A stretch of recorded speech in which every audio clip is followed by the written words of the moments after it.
your body is subject to anything that's going around. There's swine flu. This is the new one now. And it's in Australia as well. There's a few people there who've had it. And I don't know where the pigs have come from, but anyway, it's swine flu, so they say. And in our country, if one child in a school is diagnosed with swine flu, they just shut the whole school down. And many of our schools have been shut down for a period of time. I'm not sure how long it was. But you see, where does swine flu come from? Well, they tell me it comes from the pigs. Well, for goodness sake, I haven't seen a pig in our locality ever since I've lived there. There's no pigs there. How can anybody in my locality have swine flu and there's no pigs there?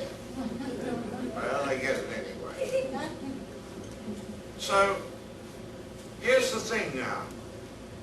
Sickness has no true reality. Only the reality that you give to it. Only the authority and the power that you give to it. When you recognize it and say, I've got cancer, you have got cancer. Because of the way that you are created. See, I'm not trying to tell you you're all wicked and bad because you got sick. No, sir, because I've been sick too. And I know all about it, what it means to be sick. So, what are we talking about? When you were created spirit. And that is what you are. You are spirit, living in a body. The body is not you. I want you to get hold of this, because this will set you free, if you can understand it. Your body is not you. You are the spirit that lives in the body, but the body is not you. Your body has no life in itself. The only life that's in your body is the spirit that's in you. He said, I am the way, the truth, and the life. He is the life, and that spirit. If God left you for 1 minute, you'd be dead.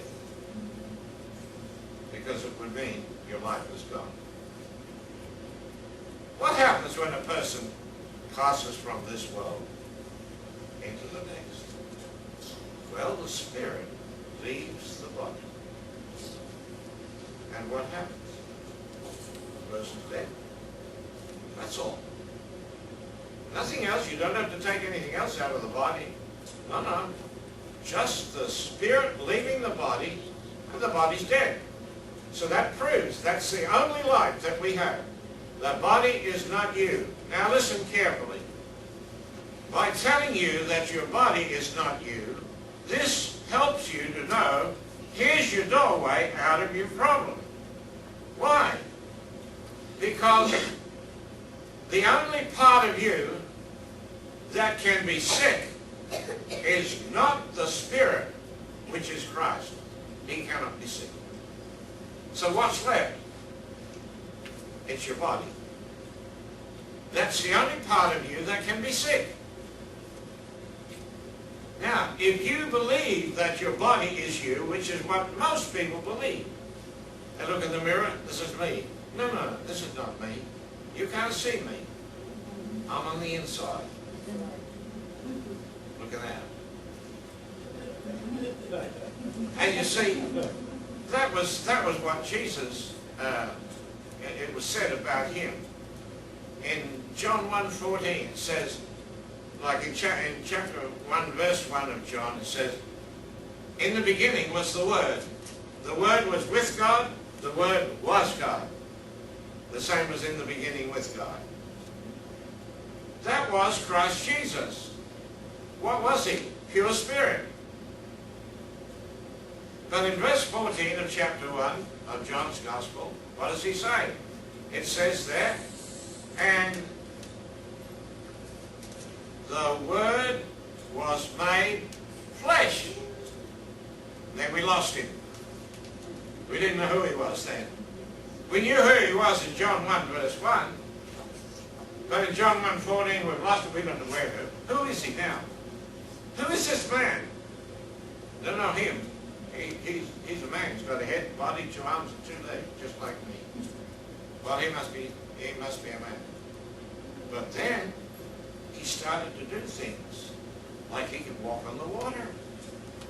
He could put up his hand to stop the storm. He could speak to a dead man and call him out of the tomb after 4 days he'd been in there. I mean, who is this guy? You see, Nicodemus came and said, we know that you've come from God. Well, how did they know that Jesus came from God? Did he have a fish on his lapel? Did he wear a cross around his neck? What was it? Nicodemus said, you can do things we can't do. That was the proof. You come from God. You see, we haven't got that kind of testimony yet, have we?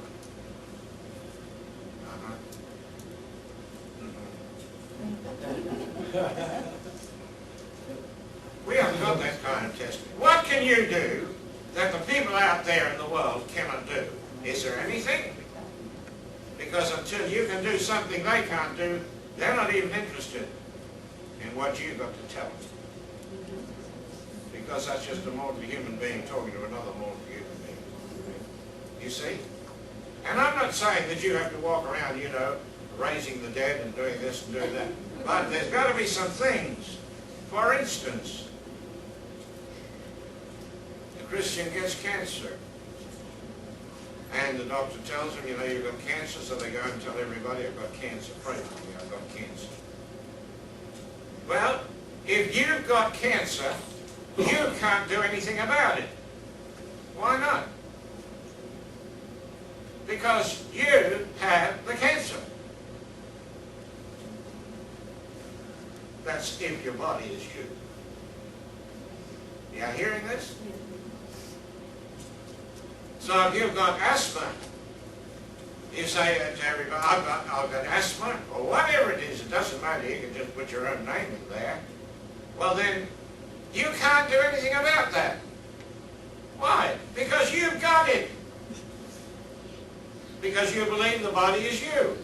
And it's the body that's got the problem. So you have the problem. But if you could understand